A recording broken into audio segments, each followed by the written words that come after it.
গত মাসের 23 তারিখে রাত্র 11:15টার দিকে বনশ্রীতে একজন স্বর্ণ ব্যবসায়ী, উনার নাম আনোয়ার হোসেন, উনার বাড়ির সামনে একটি সশস্ত্র ডাকাতি হয় এবং উনার দাবি মতে 200 ভরি সোনা নিয়ে চলে যায়।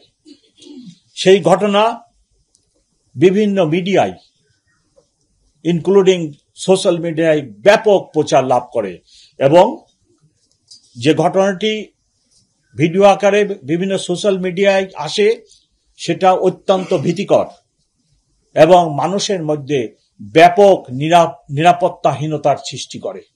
সেই জন্য আমি এই ডাকাতির ঘটনাটি উদ্ঘাটনের জন্য আমার যে ডিবি ডিটেকটিভ ব্রাঞ্চ তাকে সর্বাত্মক চেষ্টা করে ডিটেকশনের দায়িত্ব দিই।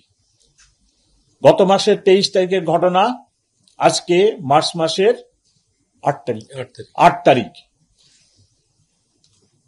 নিবিড়ভাবে কাজ করার পরে আমরা এই ঘটনাটি উদ্ঘাটন করতে সক্ষম হয়েছি। এই ঘটনায় 7 জন জড়িত ছিল, তার মধ্যে আমরা 6 জনকে গ্রেপ্তার করতে সক্ষম হই এবং ঘটনায় ব্যবহৃত অস্ত্রটিও আমরা উদ্ধার করি, 2 রাউন্ড গুলি সহ, সাথে স্বর্ণ, বিকৃত স্বর্ণের মূল্যবান 2,44,000 টাকা এবং একটি ব্যবহৃত মোটরসাইকেল, 2টি মোটরসাইকেল ব্যবহার হয়, তার মধ্যে একটি মোটরসাইকেলও আমরা উদ্ধার করি। যাদেরকে গ্রেপ্তার করা হয়েছে তাদের মধ্যে যে রিং লিডার ছিল তার নাম হলো কাউসার, তারপরে খলিল, ফরহাদ, ব্যাকআপ ও রেকি পার্টিতে দায়িত্বরত ডাকাত ছিল সুমন,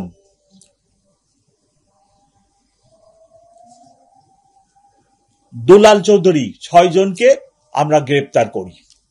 গ্রেপ্তার করে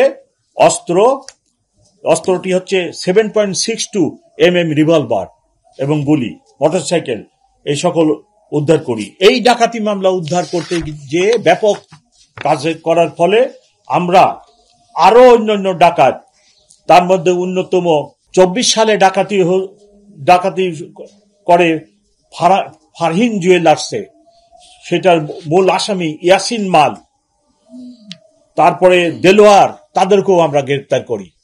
আপনারা জানেন ডাকাতরা সংঘবদ্ধ থাকে এবং অ্যাক্টিভ থাকে এবং অনেকগুলি ডাকাতি করার গ্রুপও আছে।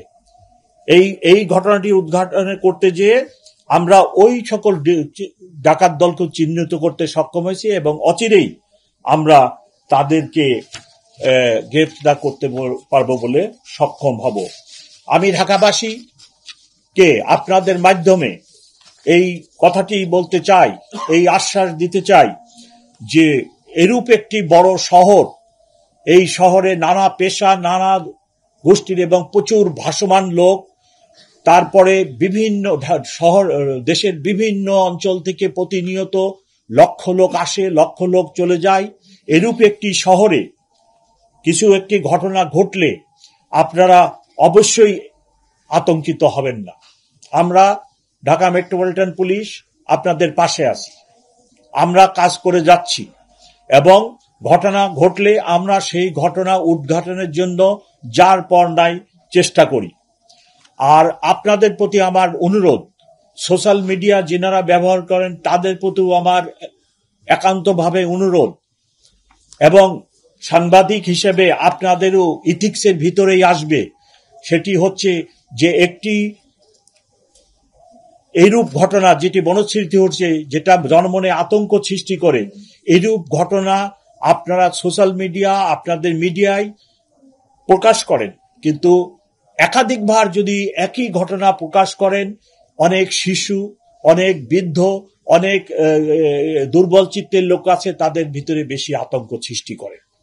যার ফলে আপনাদের কাছে আমার অনুরোধ, একটি চ্যানেল আমার একটি গোয়েন্দা বাহিনী আমাকে জানাইছে, একটি চ্যানেল থেকে এই ঘটনাটিকে 2 ঘন্টায় কতবার প্রকাশে, আমার মনে নেই সংখ্যাটা, প্রকাশ করা হয়েছে। তো আমার অনুরোধ, আপনাদের যে মিশন, আমাদেরও একই মিশন। আমরাও মানুষকে সেবা দিতে চাই, আপনারাও মানুষকেই সেবা দিতে চান। সো পেশাগতভাবে আপনারা একদিকে আছেন, পেশাগতভাবে আমরা আরেক দিকে আছি। সো আপনাদের প্রতি আমার অনুরোধ, আপনারা প্লিজ এমন কোন ঘটনা, এমন কোন দৃশ্য আপনারা দেখাবেন না যেটা জন আতঙ্কের সৃষ্টি করে। 1-2টি ঘটনা ঘটতে পারে, আমরা দায়িত্বপ্রাপ্ত লোক, আমরা অবশ্যই চেষ্টা করি সেই ঘটনাটি উদ্ঘাটনের জন্য।